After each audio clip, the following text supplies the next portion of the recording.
Hello and welcome. Today we're gonna consolidate these Gallo palettes that I got I think in 2023.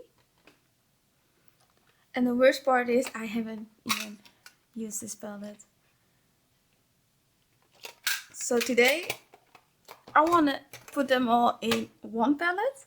I have a few duplicates and I'm wondering how many half pans would fit in this Jackson's small thin palette that I also use for my Roman small watercolors.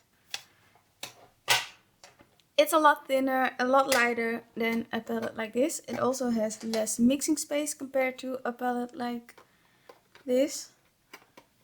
But in total I have, let me zoom out just a little bit, 72 colors. There are a few duplicates, like I have 3 transparent ceruleans, which is unnecessary. And I'm probably going to put it in like an overflow palette.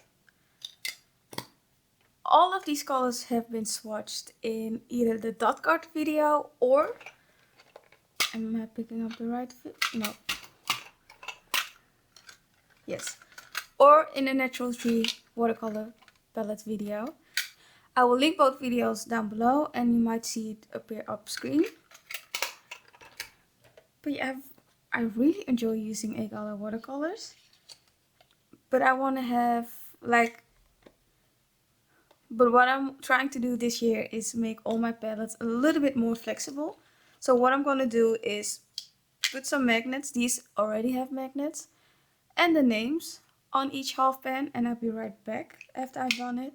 And I'm going to see how many colors would fit in this palette. I'm thinking it will fit at least 56 colors. But we can see if it can fit more. I wanted to do like a monochrome watercolor challenge with this palette, but it never came of it. I might still do it because I can easily look at the color chart and see what colors originally came in this set and still do a challenge like that.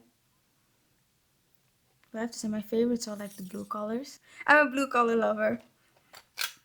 I also like to use greens, mainly in skin tones, like these types of greens. Sometimes even this one. What is this one called? Like non-granulating greens, of course. Well, and with greens I mean like non-granulating greens that are transparent. And they mix really well with reds. They tend to sort of neutralize the red color, but not too much that it looks dull and ugly. Oh, I have to say, if I would recommend a palette, it would definitely be the Signature 2 palette. I think it's a Signature 2 palette. I love this color palette. It's different. It's not the standard split primary palette, but you do have your split primary. I really love this palette.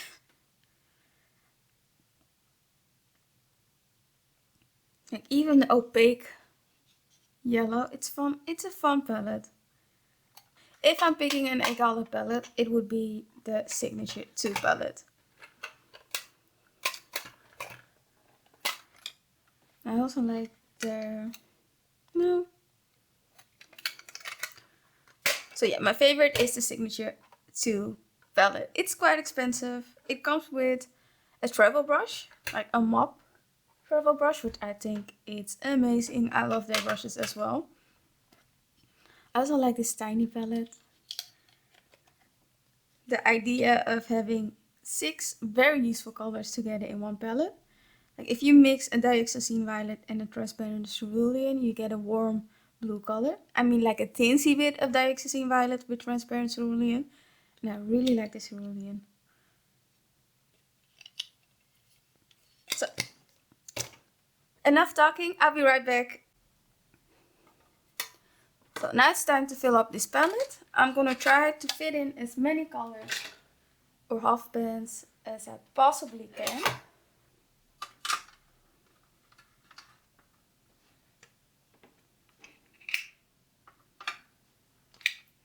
I've also labeled every half pen.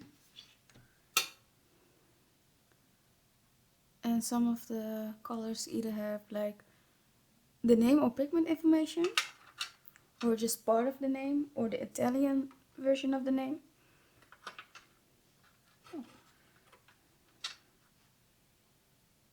I'm missing the magnet on this color. I might need to super glue that back on.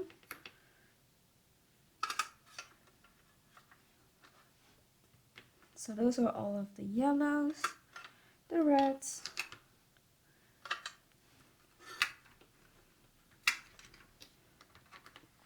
I'm really predictable when it comes to arranging my watercolor palettes.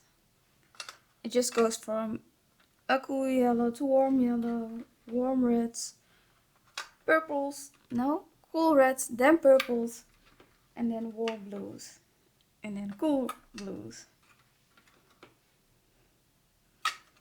and so on.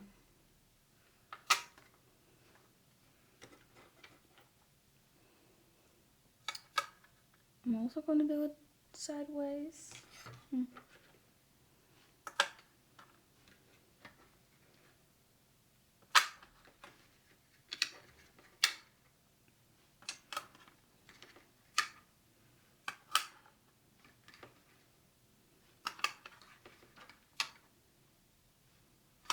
Yin and blue and ultramarine blue. I think the yin blue looks darker, but we'll see it swatched. Lapis lazuli, which looks very very dry. You can even make marks on a watercolor palette or pen. Periwinkle, Azuro. I think this is like a mid tone blue, like in between a cool and a warm. Transparent cerulean, which is actually a phthalo blue. Copper blue. I think I'm gonna go sideways now. Teal. Azurite. Aquamarine. I haven't really swatched out the blue and green palette. Deep Sea Green, which came in the Signature 2 palette, I think, I'm pretty sure. Harbor Blue, which I can't wait to try out or play with. Forest Green, Dark Forest, Viridian Hue, which is interesting because the Viridian Hue doesn't have any PG-18, but the Deep Sea Green does. Victoria Green, Taylor Green Light,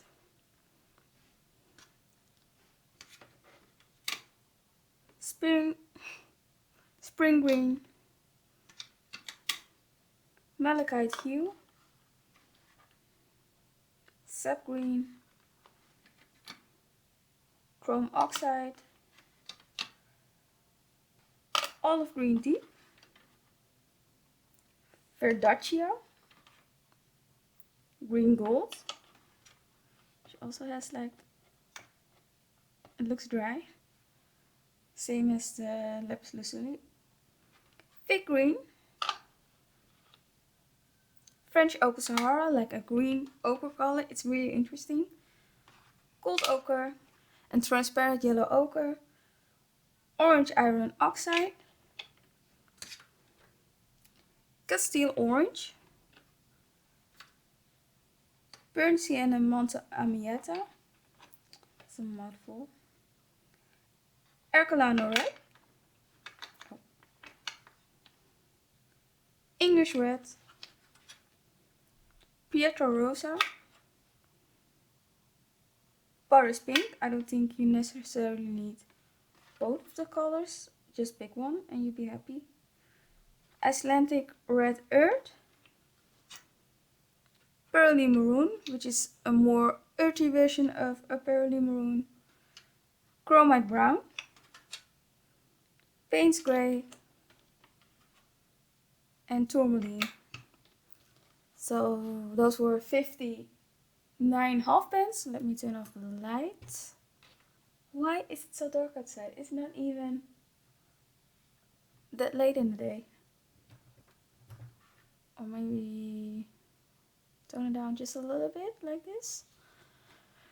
So look how filled this palette is. Oh my gosh, it's gonna I hope it doesn't cross-contaminate too much. But I have all of the color families together. It already happened with the Queen Gold, because the Hokkaido Orange has been next to Queen Gold in the Signature 2 palette. But, you know, it happens. I couldn't fit all of the colors in this palette that I have. I had to remove just a few colors.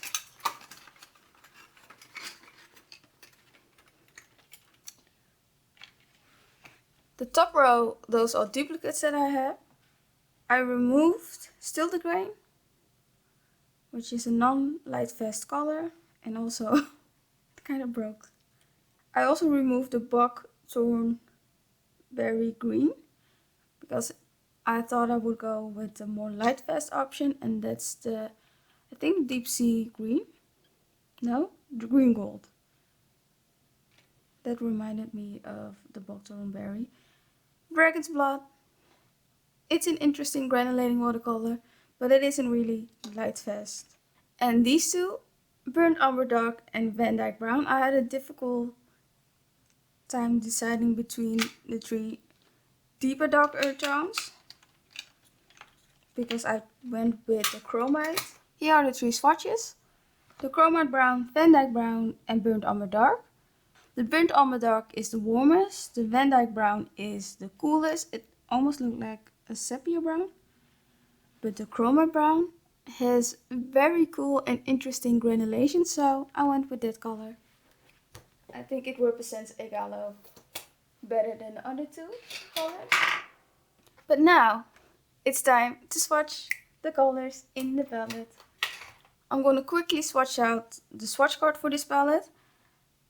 I do have videos, like I said in the beginning, swatching out the Dotcard plus the Naturale palette, and I don't have any more colors than the swatches that are included in the Dotcard video and in the Naturale palette.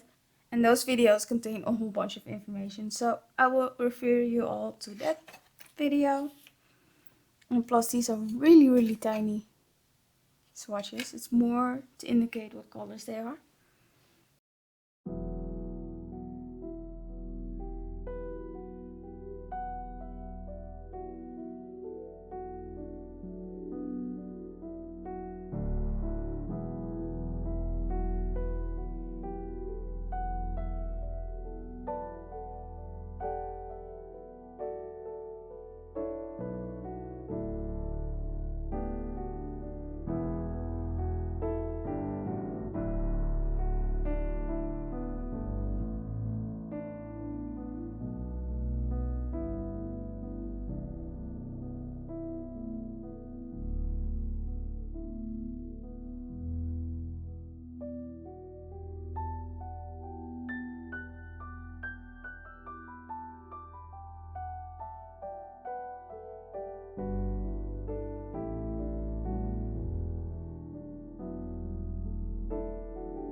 So here are the dried swatches.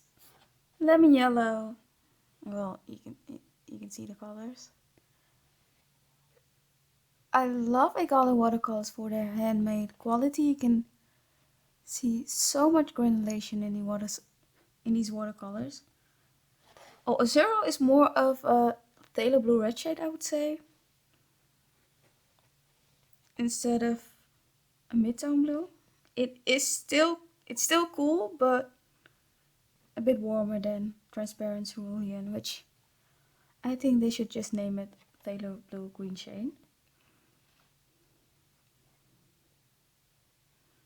But yeah, I hope I get more use out of this palette. And I might combine it with this palette so that I can pick out just 6 colors, put it in this palette, and use them more frequently.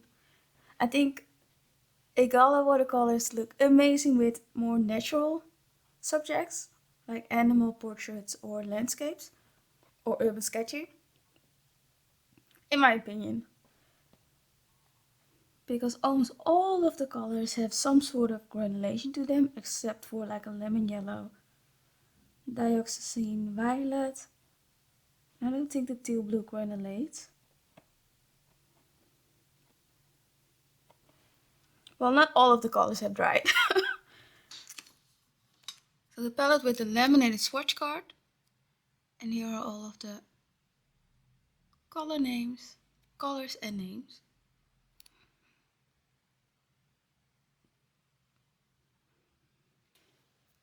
So here is my Gallo main palette. I really love how this turned out.